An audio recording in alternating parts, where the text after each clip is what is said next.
Salmo de número 124 é o texto que eu queria trabalhar com os irmãos hoje, compreendendo que esse texto tem muito a nos confortar, estimular, trazer todo o suporte necessário para esse momento que estamos enfrentando, né? Eu já tenho estou encaminhando aí já o que nós haveremos de tratar a cada domingo. Tenho orado muito ao Senhor desde que nós encerramos 2 Coríntios. A coisa está bem encaminhada, se Deus permitir. Em breve a gente vai começar uma nova exposição sequenciada, que comumente fazemos nos domingos à noite. Lembrando que nós já encerramos alguns livros da Escritura, né? Tiago, a gente já fez exposição aqui. Já fizemos exposição em 1 Coríntios, 2 Coríntios, Abacuque. Então, tem sido muito especial trabalhar alguns livros bíblicos. Por que a gente faz assim? Porque a gente entende que é melhor de você compreender a Escritura, melhor você compreender aquela passagem, você fazer de maneira sequenciada. E por isso nós temos essa intenção. Era algo muito comum no passado, chamada de lectio continua, ou esse estudo contínuo que a gente faz sequenciado. Era muito comum e muito instrutivo para o povo da Igreja do Senhor ao longo dos tempos. Salmo de número 124 diz assim, estou no verso 1, tá? Não fosse o Senhor que esteve ao nosso lado, Israel que o diga.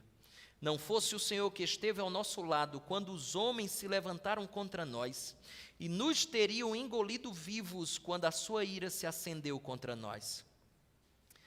As águas nos teriam submergido e sobre a nossa alma teria passado a torrente. Águas impetuosas teriam passado sobre a nossa alma.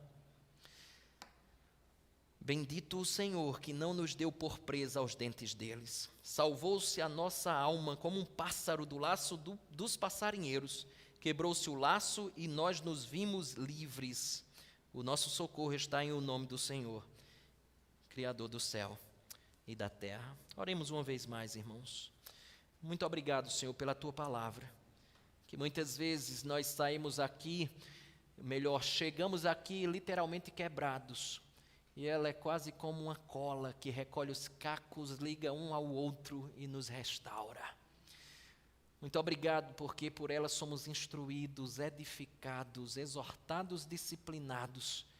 A única coisa que devemos fazer é exatamente nos submetermos a ela como autoridade sobre nós.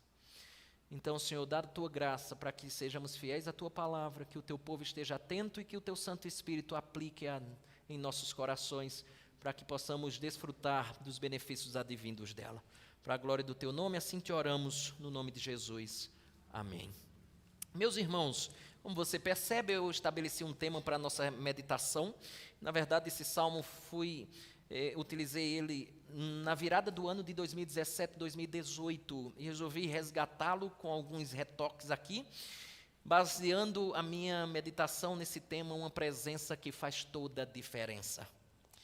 E, irmãos, eu não sei se você já teve essa experiência. Até estava dizendo isso ontem, que alguns irmãos brincam comigo quando eu vou falar sobre isso, porque diz assim, antes de eu falar, já sei, o pastor vai falar do assalto do grupo que ele teve, da Renato já morreu de rir ali, porque ela é um ondaço, né, o que fala, né. Mas eu começo a lembrar dessas experiências, e tem 3 na minha vida que eu lembro claramente. A primeira delas, Samuel, é exatamente quando eu desci agarrado no para-choque do carro em que meu pai estava dirigindo, uma rua inteira só de pedra, de terra, e eu desci agarrado nesse para-choque que eu fui empurrar achando que era o Superman, querendo fazer com que aquele carro pegasse no tranco, e meu pai, quando o carro pegou, não contou conversa, acelerou e foi embora, só que eu estava agarrado no para-choque do carro. Por volta dos 8 ou 9 anos, fui parar lá embaixo. Do que você perceber daqui para baixo, era carne viva. Segunda coisa que me vem à cabeça é que quando eu penso em experiências da minha vida, eu penso nos problemas de asma que eu tinha. Parece que o Covid-19 comigo já era muito antigo. Quem tem problemas de asma sabe muito bem disso, que é muito difícil. A gente fica cansado sem qualquer esforço, fica faltando ar e aí a gente tem que ir para nebulização, bombinha e por aí vai. Tive muitos problemas, hoje em dia, graças a Deus, Deus me ajudou muito. E uma terceira experiência que eu recordo é exatamente quando fomos para Garanhuns, com um grupo de Campina Grande, tocar numa igreja, e ao retornarmos, nós fomos interceptados por bandidos na nossa van, e eles começaram a atirar, e aí eu baixei a cabeça e pedi a Deus para que nada pudesse me atingir. Foi quando eles tomaram a frente do carro, e eu estava exatamente no banco da frente, e eles começaram a nos agredir. Eu nunca pensei que eu seria melhor que João do Pulo, porque eu pulei 2 bancos e caí já quase que pronto debaixo do último banco. Eu não sei como é que eu fiz isso, mas no medo a gente parece que aprende coisas que são quase que impossíveis. Foi isso que aconteceu, Gão. Eu pulei, apanhei, e com pouco tempo a gente explicando para eles que não éramos sacoleiros, éramos uma banda evangélica que estava apenas voltando para a nossa cidade. Eles, na discussão, um bandido com o outro, resolveram nos deixar no meio do caminho. Esse salmo foi escrito por Davi, que pela graça de Deus, você sabe, ele compôs inúmeros salmos. Esse salmo é um hino, escute, de louvor e exaltação a Deus por livramentos, por libertação concedida em momentos de grande perigo. Davi reconhece que Deus, ou se Deus não estivesse ao seu lado, ao lado do povo, e Deus não viesse a intervir nas circunstâncias que eles estavam passando, esse povo era um povo perdido, arruinado. E tem algumas situações na nossa vida que é mais ou menos assim. Não sei se você usa essa expressão. Eu particularmente usei e já vi Evelyn, gente usando assim. Diz assim: meu amigo, deixa eu contar uma história para você. Foi Deus purinho. Não é assim que a gente diz? Foi Deus purinho. Não tem condições não, mas a gente escapar de uma situação como essa. Rapaz, se não fosse Deus, eu não tinha escapado. Daí você começa a contar a história. Mas o prelúdio é exatamente esse. É Deus purinho, eu não tinha como escapar. Aqui, Davi está fazendo exatamente isso. Meu amigo, foi Deus purinho.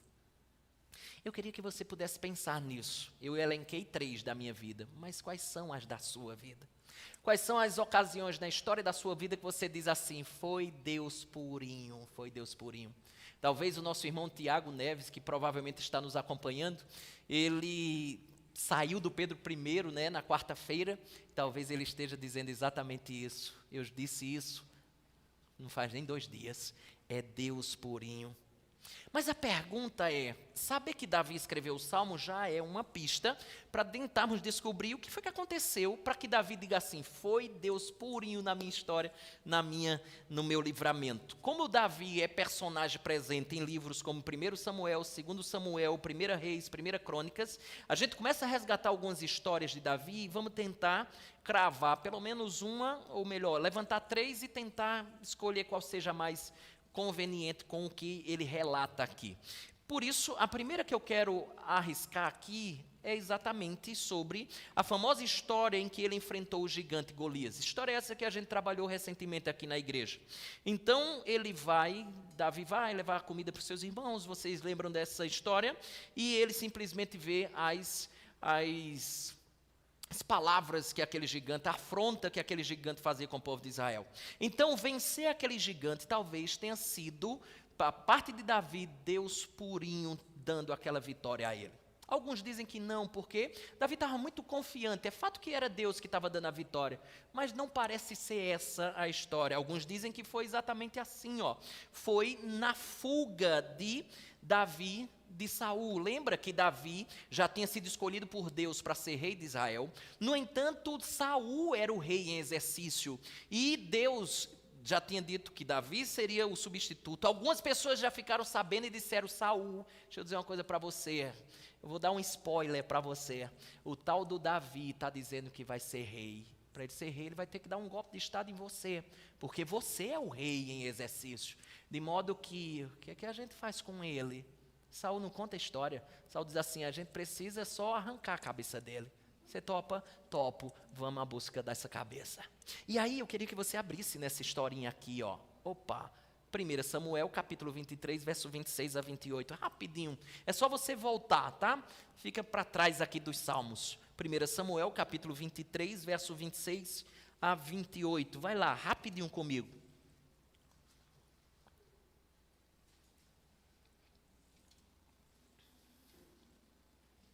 Saul começa a campanha, matar Davi, 0800, placa lá no poste e diz assim: quem tiver informações, recompensa de tanto. casa com a filha do rei, e aí tem um monte de recompensa. E o que acontece? À época, a busca não era como, né, os amigos lá da civil, mas a busca era pega o exército e vai-se embora atrás do povo, no caso aqui de Davi. Então eles iam de montanha em montanha, em vale, cidade em cidade. E o exército de Saul, certa vez, cercou Davi, enquanto Davi tentava fugir com seu próprio exército. Quando eles estavam prestes a se encontrar, é mais ou menos assim a ideia. Vem junto comigo aí, 1 Samuel. Você abriu aí, 1 Samuel, capítulo de número 23, capítulo 23, versículo 26 a 28. Estou no 26, vai lá, ó. Saul ia de um lado do monte e Davi e os seus homens da outra. Apressou-se Davi em fugir para escapar de Saul, porém este e os seus homens cercaram Davi e os seus homens para os prender. A cena é essa, presta atenção. Imagina que isso aqui é um monte. Monte. Davi está desse lado, Saul está desse lado, os exércitos estão aqui. E o que acontece? Eles sabem que está do outro lado. Saul faz assim, ó, vamos atrás de Davi. E Davi vai fugir de Saul. Davi fez isso. Davi foi pelo lugar errado. À medida que o tempo vai passando, eles vão chegando, vão perto.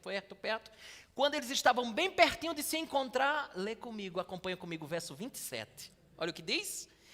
Então veio um mensageiro a Saul dizendo: apressa-te e vem, porque os filisteus invadiram a terra. Pelo que Saul desistiu de perseguir a Davi, se foi contra os filisteus. Por esta razão, aquele lugar se chamou Pedra de Escape. Era mais ou menos assim a cena. Chega alguém e diz: ei, a cidade está sendo atacada. Ele: não acredito, vamos embora. E ele escapou. Por isso que o texto diz aí, pedra de escape. Aí alguns dizem, e eu acho que é muito coerente, talvez essa seja a experiência que Davi está dizendo, foi Deus purinho, porque se a gente se encontra, eu acho que não dava.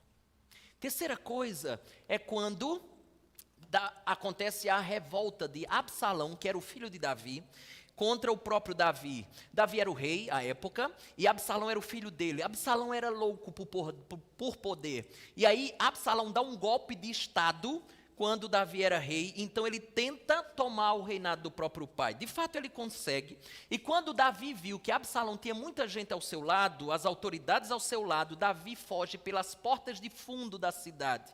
Contudo, Davi deixou um conselheiro lá dentro do palácio chamado Usai, e Usai fica lá como um homem de Davi dentro do reinado do governo de Absalão.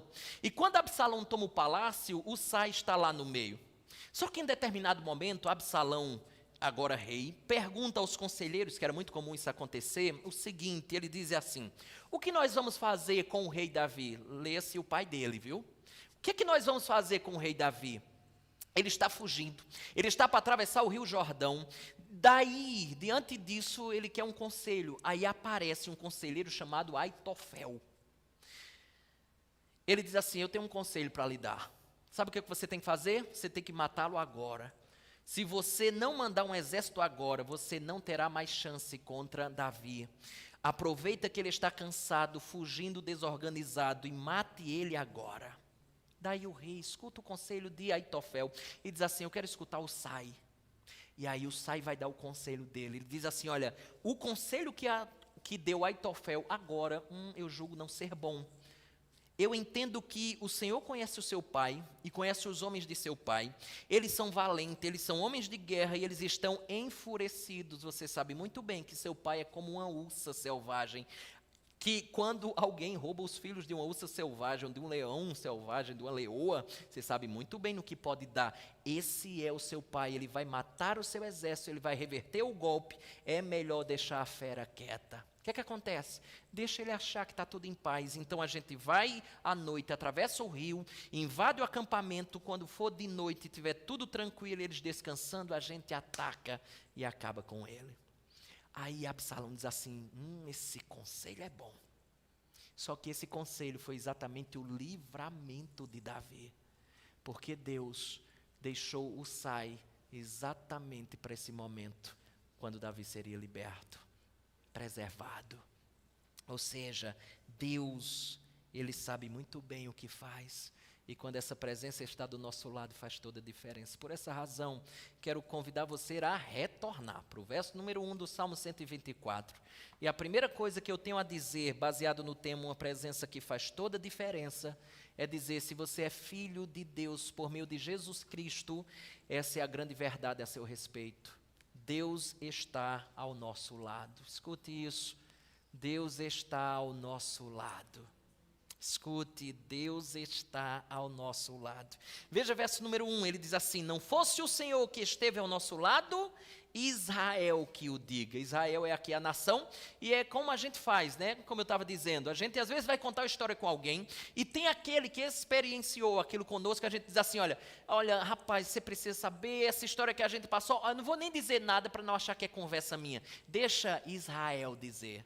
Deixa quem viveu comigo essa experiência dizer. Então Israel passou e sabe muito bem o que eu estava enfrentando. Eu estava apenas um passo, separava a morte de mim, a minha destruição apenas um passo. Por isso que eu acho que aquela imagem do monte, eles de um lado e de outro, seja talvez a mais apropriada. Tem um teólogo inglês puritano chamado Matthew Henry que disse assim, olha que coisa linda, ele disse, quanto mais desesperadora a doença parece ter sido, mais aparece a habilidade do médico na cura.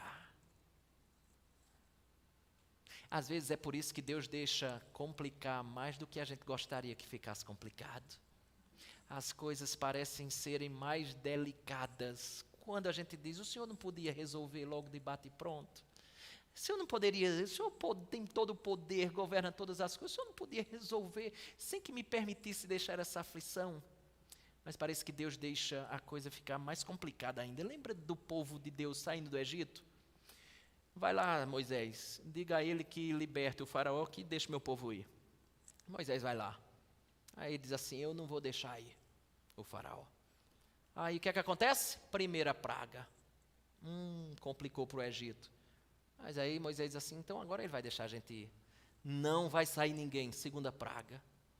Vai sair a terceira praga, quarta, até a 10ª praga, quando morre inclusive o primogênito do faraó, e ele agora sim liberta. Aí todo mundo assim, eita maravilha, vamos embora, arruma as malas aí, vamos viajar, né, como diz a música. Diante disso, o povo óbvio está tranquilo, em certo sentido, caminhando rumo à terra prometida. De repente, o que é que acontece? Chega num local onde não tem para onde ir, só mazão à sua frente. Aí eles se percebem que vem um grande exército atrás. E eles não sabem mais o que fazer. Diante deles está o mar, atrás o exército, para onde correr? É como se Deus deixasse que a coisa complicasse, até chegar no momento do clímax da sua intervenção. Por que que isso acontece? Porque quanto mais desesperadora a situação, mais se evidencia o poder e a grandeza daquele que intervém e muda o quadro. Você já percebeu quando você viaja para algum lugar? Você vai para João Pessoa, Recife, Natal, alguns têm o privilégio de ir para Gramado e por aí vai. Mas quando você pega o voo e não tem uma turbulência sequer, você passa por nuvens que não são densas, você passa por questões tranquilas, a sua bolsa não dá excesso de peso, você não tem nenhum problema, não enjoa na viagem, enfim, você passa tranquilamente e chega lá em paz. Qual é a sua reação? Você fica desesperado, dizendo assim, meu Deus, muito obrigado por eu ter chegado, não é assim? É nada. Você no mínimo fala assim, Senhor, muito obrigado por ter chegado aqui em paz. Agora, quando você pega uma turbulência, você logo se agarra na cadeira e logo você diz, Senhor, tem misericórdia, derrama graça, eu me arrependo dos meus pecados, o Senhor me salva, confessa a Jesus Cristo como meu Salvador e por aí vai. De repente diz assim, vamos pousar, o avião desce, de repente não consegue pousar, arremete, as suas pernas começam a tremer. Mas imagine, turbulência, você arremeteu, mas o momento em que o voo pousou, como é a sua reação? Senhor, muito obrigado por ter chegado aqui. É assim? Não. Você se ajoelha, todo mundo bate palma para o piloto. Sabe por quê? Porque quanto mais desesperadora a situação, mais evidência nós temos da habilidade daquele que interviu.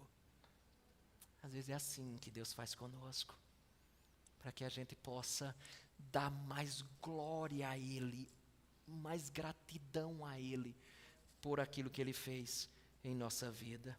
E aí, eu queria que você pudesse aprender uma primeira lição, que Davi está nos ensinando uma coisa simples, mas extremamente valiosa, que nossa segurança em todos os aspectos depende da graça e do poder de Deus.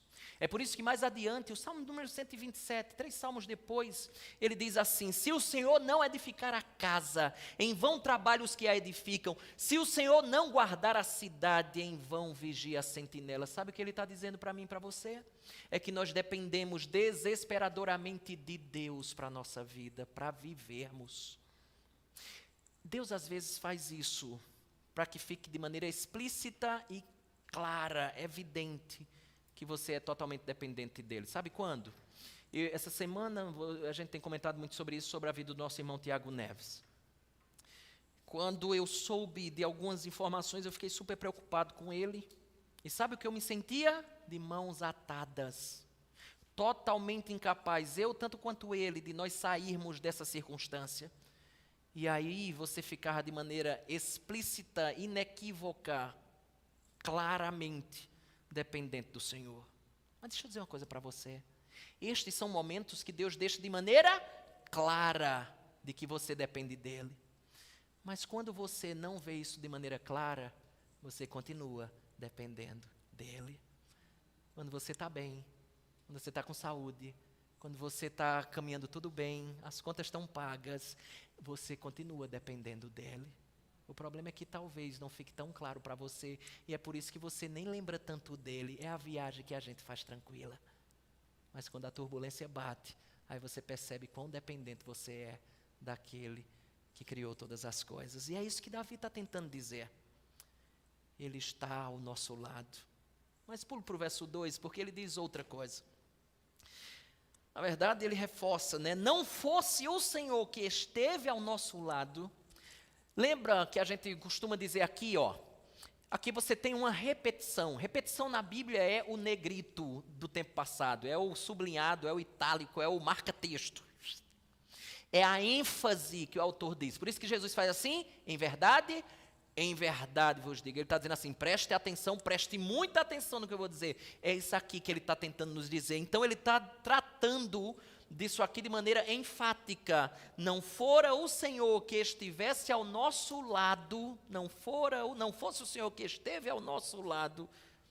Então ele está dizendo assim: escute, não trata-se de sorte, não é uma questão de coincidência. A gente diz assim, né? Nossa, que sorte você teve. Que coincidência. Não foi acaso, não foi coincidência, não foi sorte. Foi Deus. E para isso eu estou repetindo, não pense outra coisa. Na teologia, a gente chama, às vezes, o que a gente chama de sorte, na teologia a gente chama de providência divina. É providência divina que Davi está dizendo aqui. Davi e Israel estão visualizando a terrível alternativa se o Senhor não estivesse do nosso lado. É o fato de estar ao nosso lado Deus que faz toda a diferença. Esse homem aqui foi um missionário, famoso missionário batista inglês lá na Índia. Seu nome era William Carey. Ele disse uma coisa fantástica. Ele disse assim: um com Deus é maioria. Você já usou a expressão dizendo mais ou menos assim: eu vou dizer uma coisa para você, agora só eu e Deus. Você está achando ruim? Não acredito que você está pensando assim. Você está em maioria. Essa é a grande perspectiva da vida cristã. Que você com Deus é maioria. Você com Deus, você está super, hiper, mega, ultra acompanhado, bem acompanhado. Então Davi sabe muito bem disso. E não é apenas no campo material. Eu queria que você entendesse, e esse é o caminho que a gente vai tomar aqui também, que em termos práticos isto significa que Deus também age a nosso favor, ou que age a nosso favor, que liberta-nos dos perigos, não apenas de questões materiais, mas escute, Ele nos liberta do risco espiritual que venhamos a passar. Isso aqui, Jesus fala lá em João 27, capítulo 10, 27 a 29, ele diz assim, as minhas ovelhas ouvem a minha voz, eu as conheço e elas me seguem, eu lhes dou a vida eterna, olha que bomba isso aqui, jamais perecerão, e ninguém as arrebatará da minha mão, aquilo que meu Pai me deu é maior do que tudo, e da mão do Pai ninguém pode arrebatar, seguro estou nos braços daquele que nunca me deixou nem deixará. É essa verdade preciosa, a gente chama isso da doutrina da perseverança dos santos, uma vez salvo, salvo para sempre, porque aquele que começou boa obra haverá de completá-la, ninguém nos arrebata das mãos do Criador. Lembra que foi mais ou menos por aí que Paulo disse assim, se Deus é por nós, quem será contra nós? Quem é que pode ser por aqueles que Deus é ao seu favor? Ele está do nosso lado. Agora escute, não é porque você é fofinho, não é porque a sua conta bancária está gorda, não é porque você é conhecido socialmente. Ele só está do seu lado por conta da pessoa bendita de Jesus Cristo. É Jesus que faz com que Deus esteja a nosso favor. Por isso que a doutrina bíblica dessas verdades passa pela avenida chamada Jesus Cristo. Esse é o caminho que pela sua graça fez aliança conosco e fez com que Deus agora fosse favorável a nós. Não fosse o Senhor que esteve ao nosso lado, olha a parte B do verso 2, ele diz assim, quando os homens se levantaram contra nós, homem aqui você percebe que está no plural, o que parece tratar de vários inimigos ou nações, não foram poucos. Então ok, a primeira coisa que a gente chega à conclusão aqui, Deus está do nosso lado, mas cá para nós, e se Deus não estivesse ao nosso lado? Aí ele faz o seguinte, ele quer deixar mais vívido a bronca, e é por isso que eu quero que você saia daqui convicto que você está do lado certo, ou que você tem a companhia certa, que Deus está do seu lado. E é por essa argumentação aqui que você deveria estar muito preocupado com o seu futuro sem Cristo, sem Deus. Por isso que ele diz assim, olha, Deus está do nosso lado, mas deixa eu só tocar um terror em você. Ele quer mostrar que se Deus não estiver ao seu lado, olha a bronca, é o verso de número 3, e meu segundo ponto. Se Deus não estivesse ao nosso lado, verso 3, e nos teriam engolido vivos. A primeira figura aqui, metáfora que ele usa, ou é de um grande animal, ou é de da terra que se abre aqui, num terremoto, que é a palavra hebraica que ele utiliza aqui. Eu entendo que é exatamente um terremoto em que a terra se abre e eles são engolidos vivos. Então essa é a figura, A imagem que ele traz é essa.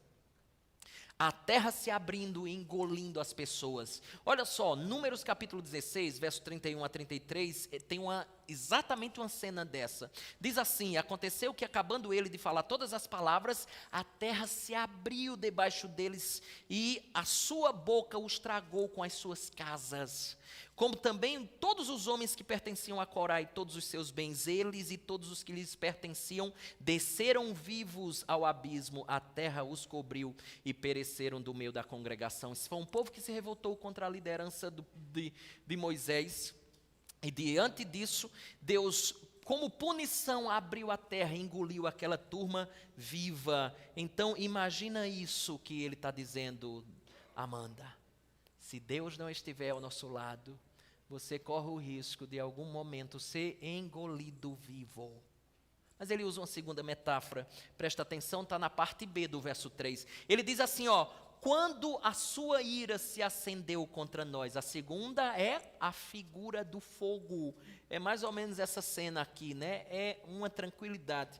Você sabe muito bem, quando acontece o período junino, você chega perto da fogueira, é uma maravilha, né? Quando está frio. Mas você não consegue aguentar por muito tempo.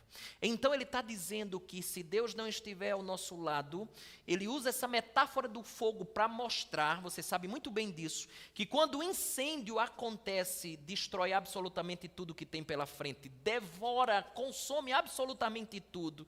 Então ele está dizendo assim: se Deus não estiver ao nosso lado, você pode ser consumido pelas circunstâncias, tais como o fogo consome tudo que vem pela frente.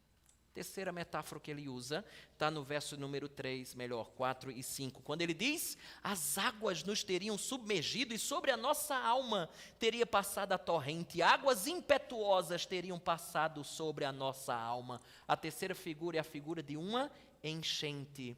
Nós sabemos, seja por experiência própria ou por reportagens da TV, da força e do poder das águas. Quando chove muito, muitas vezes o que acontece é isso aqui, ó. As águas submergem casas, carros e destrói muitas coisas. Quando ela não submerge, ela leva tudo de forma avassaladora que tem pela frente. Ela não respeita a idade, ela não respeita cor, ela não respeita status social, ela não respeita absolutamente nada. Então a enchente, ela tanto submerge as coisas, como ela leva tudo e destrói tudo que tem pela frente. São águas fora de controle, que Davi diz. Mas olha que coisa linda isso aqui, presta atenção. Tem um salmo na Bíblia que diz algo tão precioso quando a gente pensa nesse aspecto. O salmo de número 89, verso 9, diz assim: tu dominas a fúria do mar, quando as suas ondas se levantam, tu as acalmas.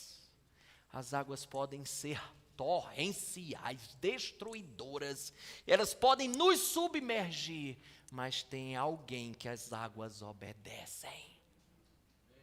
Podem ser furiosas como forem, mas elas obedecem ao seu Criador. É isso que diz o Salmo 89.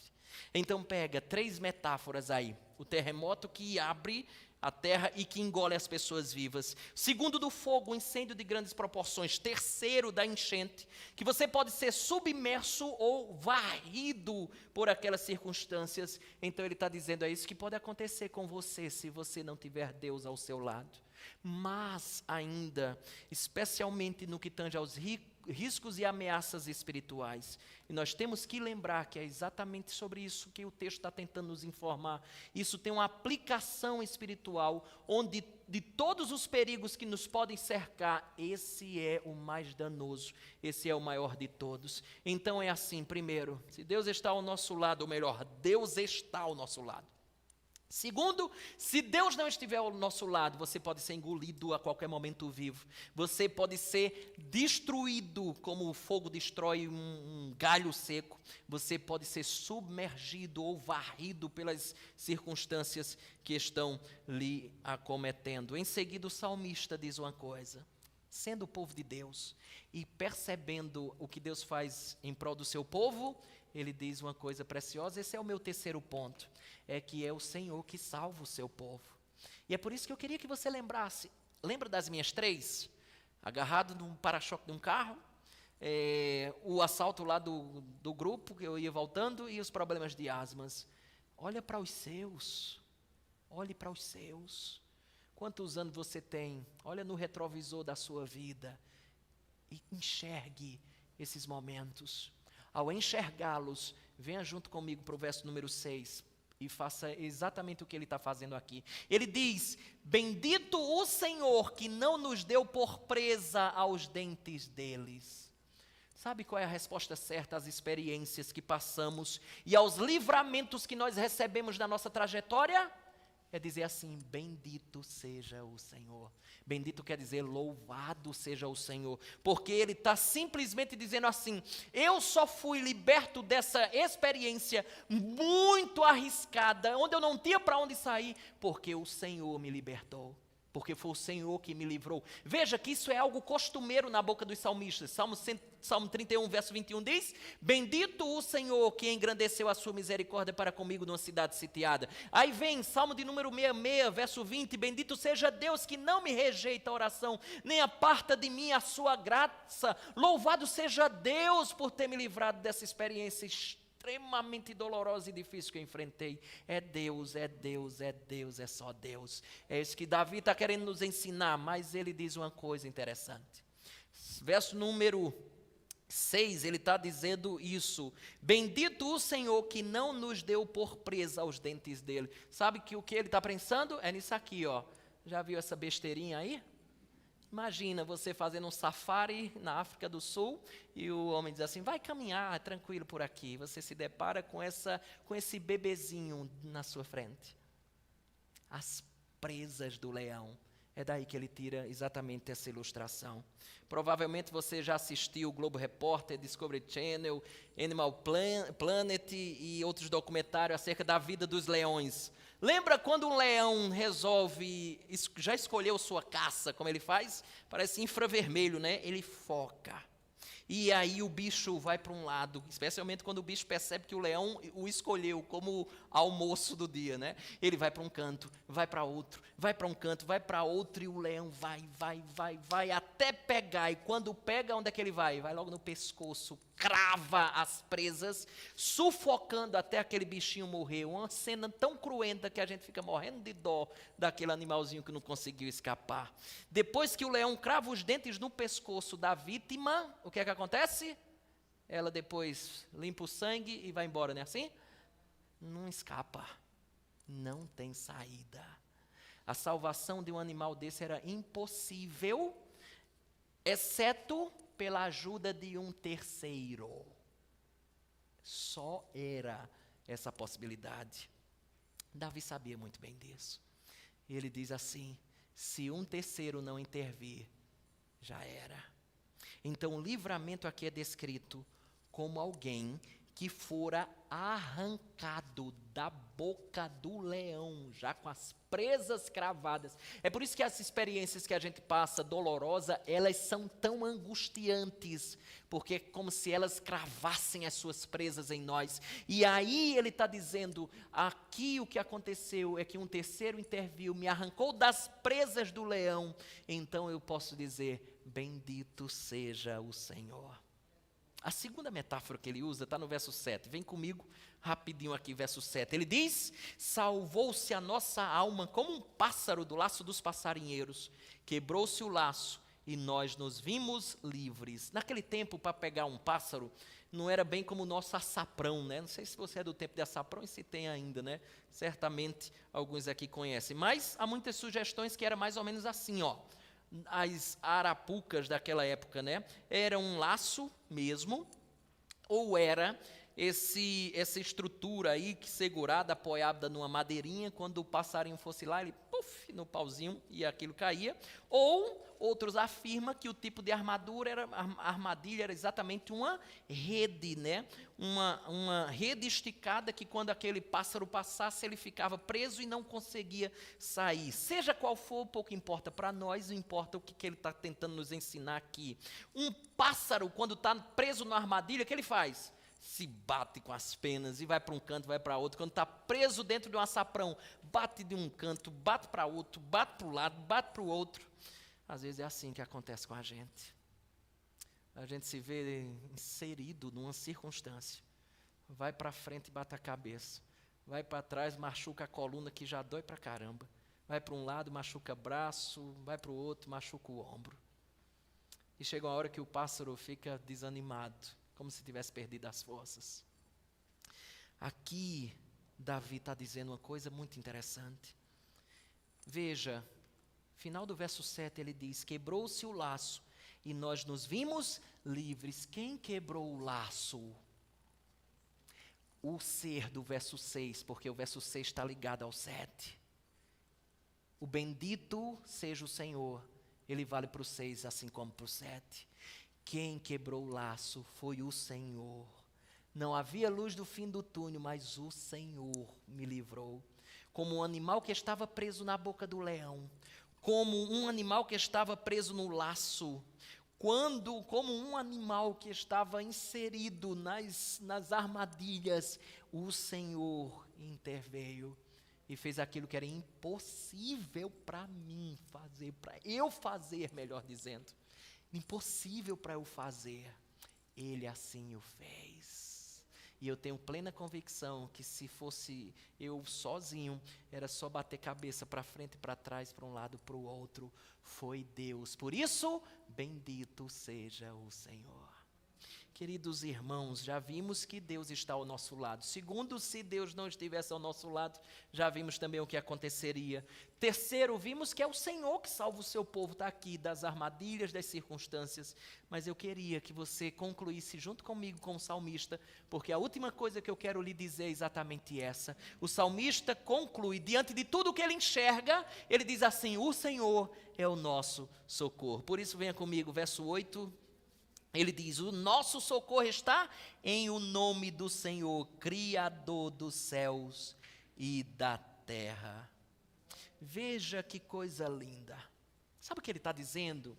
Isso aqui é o que a gente chama de o argumento do maior para o menor. Ele está dizendo assim: escute claramente.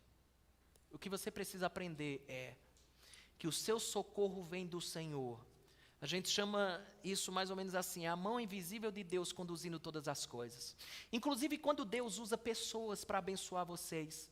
Inclusive quando Deus usa meios para abençoar vocês. Ou quando meios aparecem. Quando pessoas aparecem na nossa vida e acontece a mudança, acontece a transformação. Nunca esqueça. É Deus também usando meios e pessoas para que a mudança ocorra, para que haja intervenção, para que haja transformação. Nunca fique nas pessoas nem nos meios, mas fique com a mão invisível que estava trabalhando com pessoas e meios. Deus é Deus. Mas olha o argumento do maior para o menor, como eu disse. O que é que ele está dizendo aqui? Você pode confiar em Deus, que é de fato o seu socorro. Ele está dizendo: pode. Me dê uma prova então, Davi, que eu posso. Deixa eu dizer para você, Ele é o Criador do céu e da terra. Se Ele foi capaz de fazer o que é maior, você acha que Ele não vai ser capaz de fazer o menor?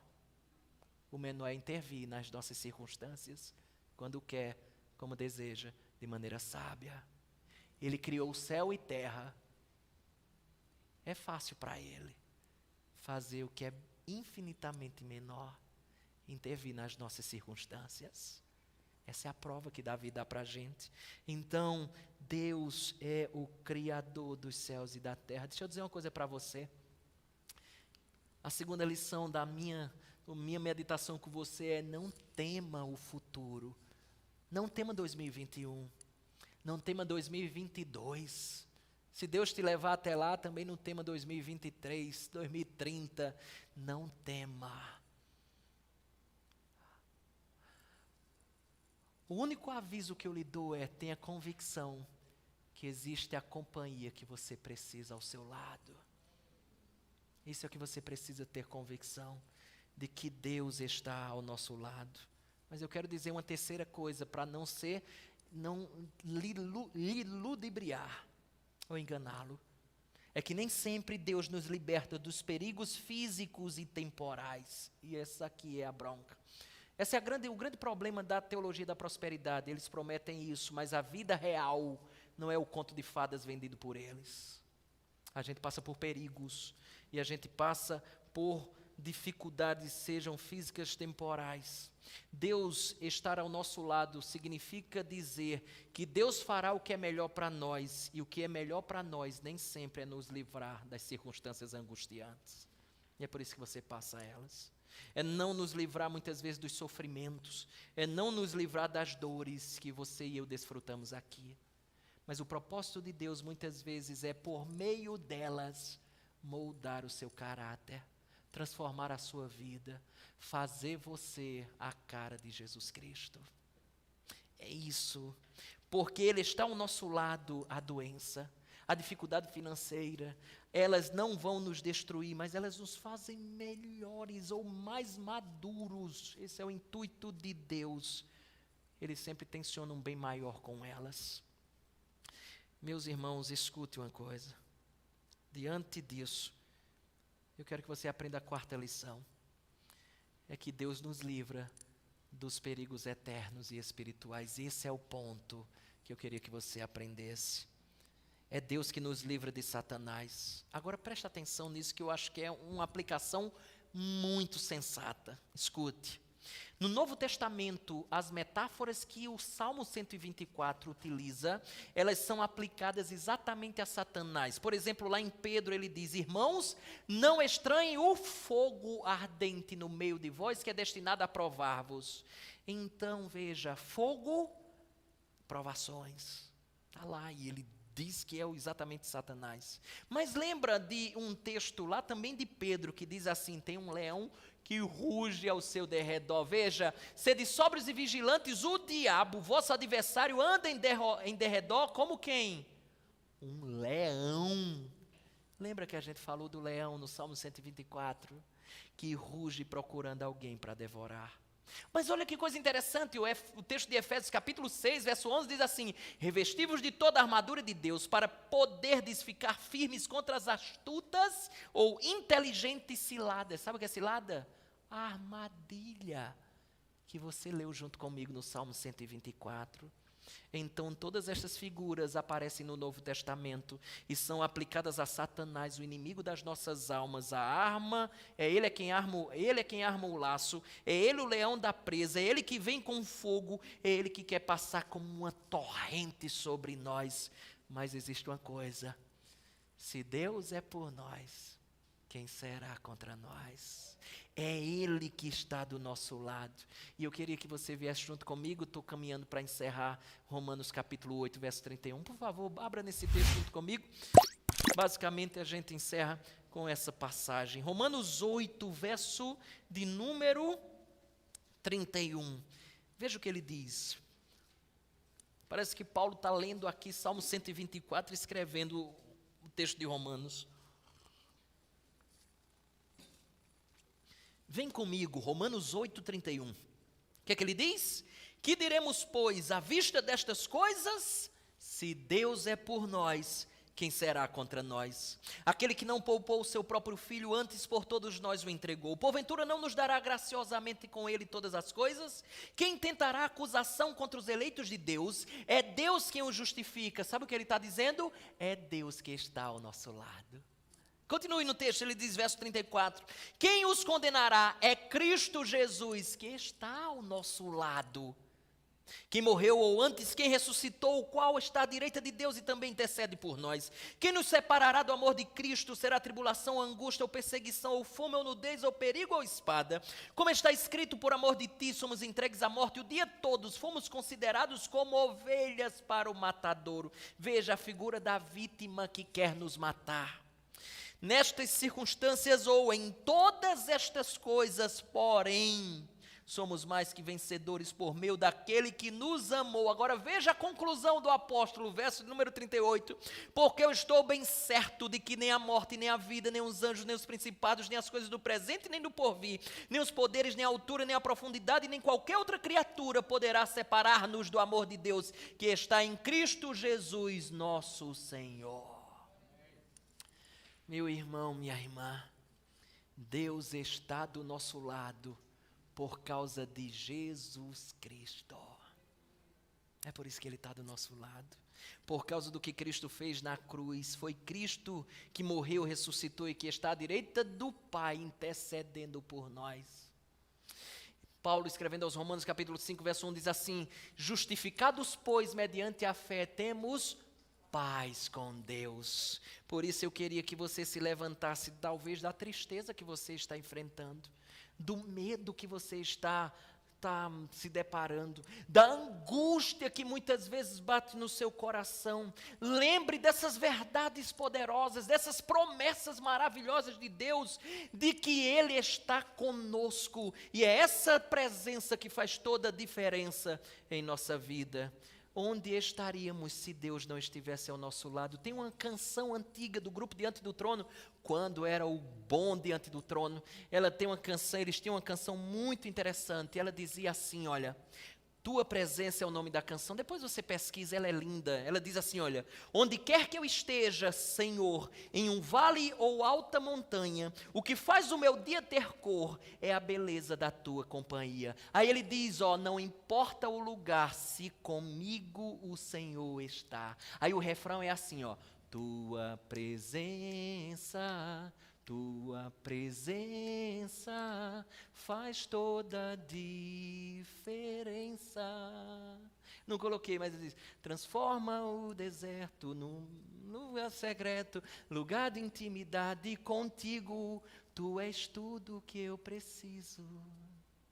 Ele é tudo que você precisa. Deixa eu dizer uma coisa para você, encerro com isso. Período de pandemia, todo mundo guardado em casa. Tivemos a brilhante ideia, eu e meu filho Lucas Fernanda, de a gente fazer uma partida de futebol dentro do apartamento, para a alegria do síndico que mora embaixo. Chute para lá, bola para cá, tem gol, tem comemoração. A gente pula, grita, vira, rola no chão e faz aquela festa. Vai para a torcida, beija a camisa. Chute para lá, chute para cá. E de repente acaba o primeiro tempo. Tomar água, descansar. Seu Batista, vamos sentar no sofá, dar uma aliviada. De repente Lucas disse assim: papai, vamos jogar de novo? Tudo bem, bora. Acha a bola.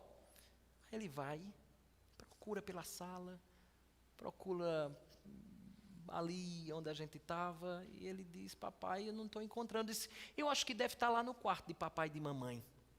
Vá lá pegar. E aí ele foi. Só que eu estava na ponta do sofá e eu vi ele indo.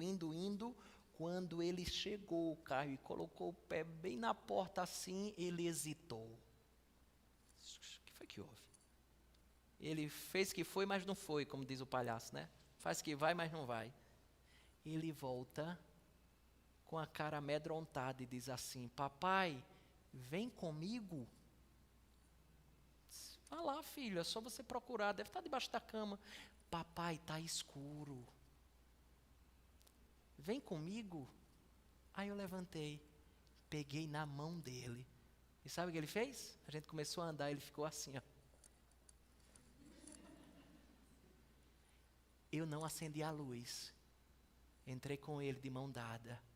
Ele adentrou a escuridão e foi buscar a bola. Sabe por quê?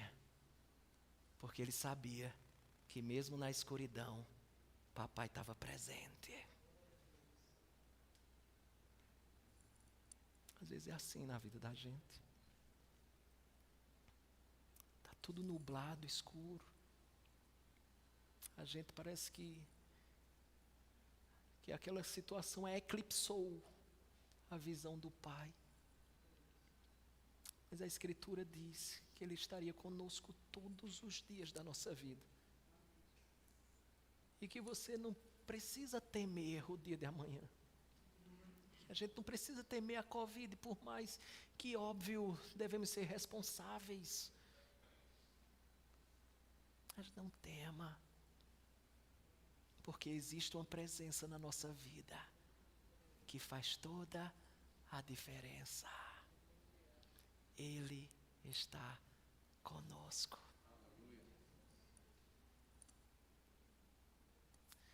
O medo cede à confiança, que é por isso que a circunstância não mudou. Mas Lucas, na mão do Pai, ele começa a pular, adentra a escuridão, porque ele sabe a companhia que tem ao seu lado. Saiba disso. Existe uma companhia trilhando toda essa jornada que você tem trilhado. E à medida que isso penetra seu peito e a sua mente, faz com que o medo ceda espaço para a confiança. Baixe sua cabeça, vamos orar. Te damos graças, Senhor, porque existe uma presença que faz toda a diferença. Às vezes parece que na escuridão das circunstâncias da vida, o nosso Pai não está presente, lei do engano. Se faz presente, sim. Abençoa teu povo e aqueles que ainda não são teu povo por meio de Jesus, que tenham convicção da presença que faz toda a diferença, a fim de que possam gozar dessa doce esperança e vivam confiantes no Criador dos céus e da terra. Nós assim te louvamos, agradecidos no nome de Jesus. Amém.